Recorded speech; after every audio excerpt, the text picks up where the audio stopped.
So we just want to have a quick response to a message that was sent under one of our last video, I think, our previous video, and you can see it here. Now I don't want to repeat the words because TikTok's very sensitive to some of the content, and it's from Merryman1, as you can see, and obviously it's just a statement, and there have been numerous statements sent in to Aaron's campaign, particularly and recently in TikTok, because it is a new platform for Aaron's campaign.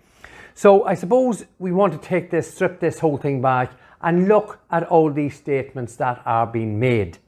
Now, the Brady's campaign from day one has said it is an abhorrent and absolutely disgusting crime where Detective Garda Adrian Donohoes lost his life. And there is nobody, well, I can't say nobody, there are obviously Garda Donohoes' family and so-called friends, but there's not many on the planet who want to find the real killer of that man, of Detective Garda Donohoes, than the Brady family. And I repeat again, we have said from the outset, we have given the utmost respect to a man who lost his life in the line of duty. So to that end, in respect of all the statements, and we do like to interact with those people who are following the campaign, whatever their opinion, and obviously everyone is more than entitled to their opinion.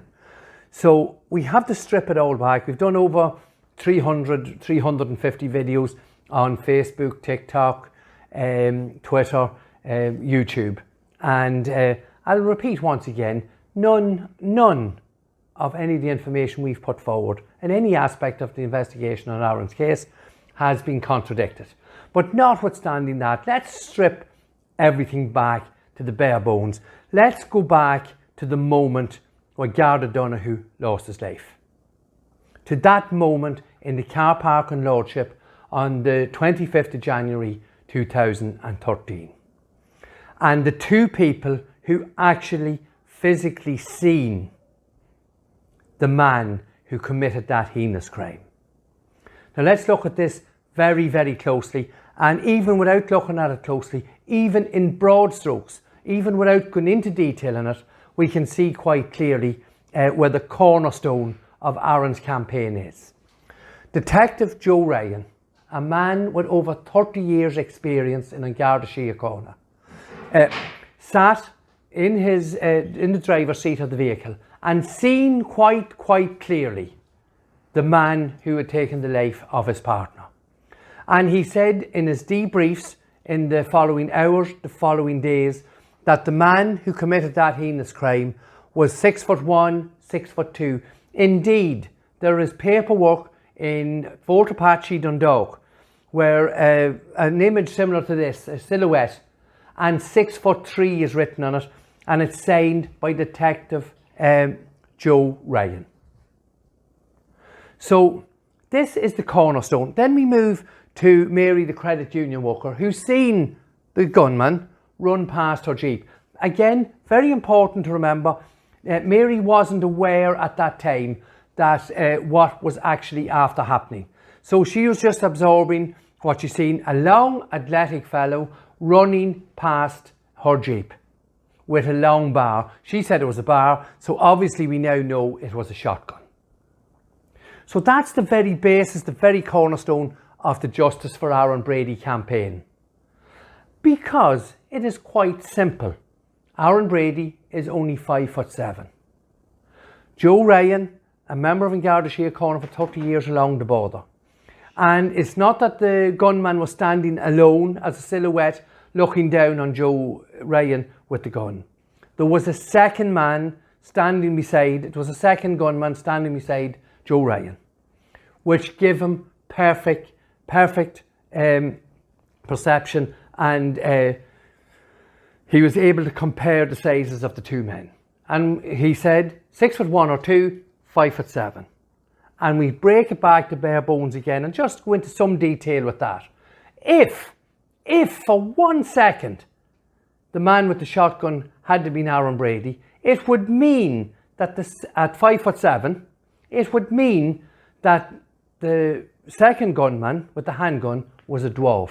He was under 5 foot and would suffer from, or be suffering from dwarfism. So that is where the basis, the cornerstone, the facts, the details, all the reams and reams of newspaper reports and the million sheet of paper that Brendan Grehan spoke about, and how the prosecution buried us in useless and pointless information. So that is the cornerstone for all the people, and this text message that we are answering now is very, very correct and very, very pertinent. And we are seeing quite clearly that our son Aaron had nothing to do with what happened in Lordship Credit Union, because apart from the scores, dozens and indeed hundreds of inaccuracies and issues with the evidence and the investigation, this is the cornerstone, this is the facts.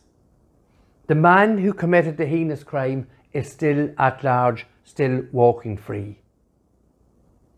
So all the statements and all the insults don't make any sense. And as we say, everyone's entitled to their opinion. We have never censored, blocked or stopped anyone from interacting with any of Aaron's campaign platforms. So that's simply what we want to say. Strip it back to the bare bones.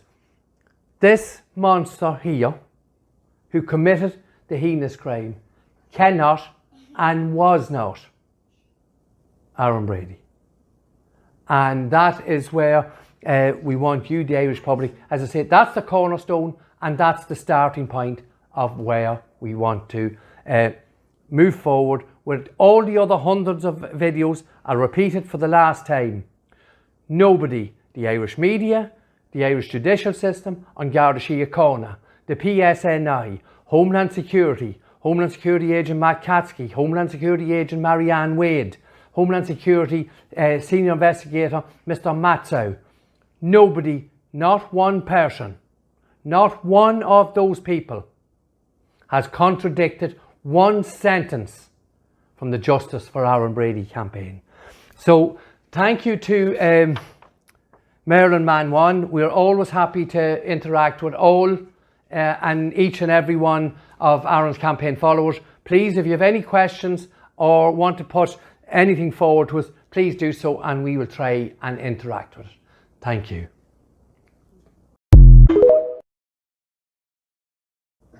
We're quickly going to have a look at another message from one of Aaron's campaign followers, PC 21021, and as you can see, the question reads: do you accept the shooter was in the same car as Brady? Absolutely not. We do not accept that in any way, shape or form. But this question opens up a whole myriad of other questions, and indeed this question is a microcosm of how the investigation and Aaron's court case was actually handled. And this question here, do you accept the shooter was in the same car as Brady?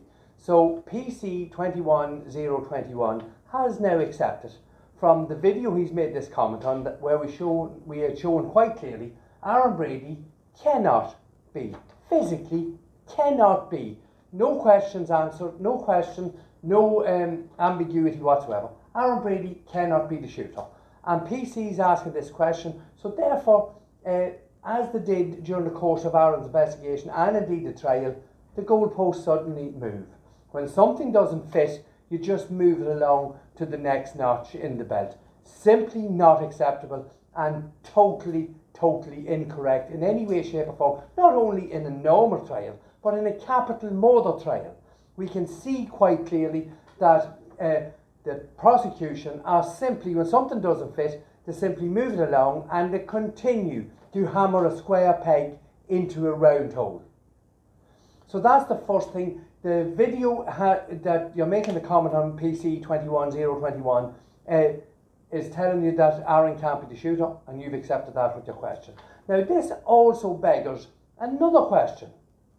Obviously we've shown quite clearly Aaron's not the man who shot a mother detective, Garda Adrian Donohoes. So therefore, why would he have said to anyone in New York that he was the man who shot Garda Adrian Donohoes or I shot the cop, because it never happened.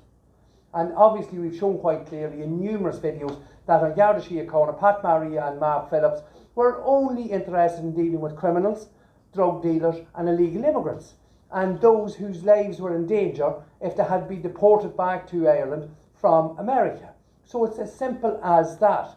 So once again, just repeat that it makes no sense for Aaron Brady to have been accused of saying those words, because they simply cannot be true. So the whole story created by the authorities, the guards and the DPP, falls flat on its face once again. And then we move on to the next question that this question raises. Do you accept the shooter was in the same car as Aaron Brady? Obviously we don't accept that, but we do know that there were 5 raiders. 4 men jumped over the wall and attacked the credit union, and there was a female driver. Now we're well over 11 years past the time of the murder robbery at Lordship Credit Union. How many people are incarcerated? 1 out of the gang of 5 in the most extensive investigation in the history of the Irish state. That in itself speaks volumes for the quality of the investigation, because they're barking up the wrong tree completely.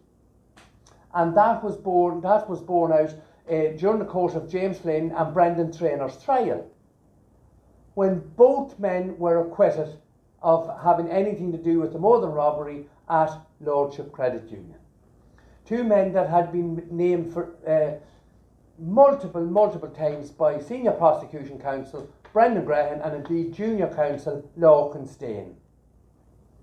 So the whole case actually collapsed when James Flynn and Brendan Trainor were acquitted of the murder robbery at Lordship Credit Union.